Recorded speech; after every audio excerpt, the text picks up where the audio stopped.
Hello, welcome to the Soul Garden channel. Does your family often eat chili peppers? Many people grow chili peppers at home, but after some time, the plants often grow slowly, produce fewer flowers, develop small fruits, or drop fruits while they are still immature.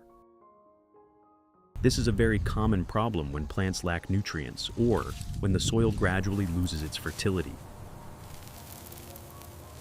Therefore, supplementing with a natural nutrient solution, such as coffee solution, can help chili pepper plants become healthier, develop greener leaves, and support more effective flowering and fruit production.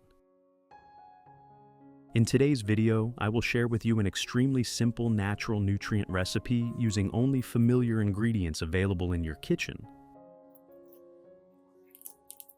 This method will help support stronger roots, encourage more stable plant growth, and stimulate chili pepper plants to produce more flowers and more fruits.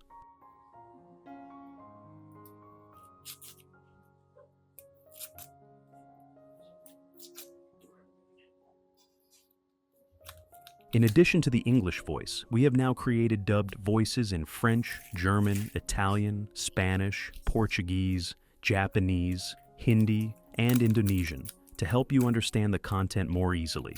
Listen in your preferred language by opening the video and clicking on Settings, the gear icon, to select the appropriate audio language.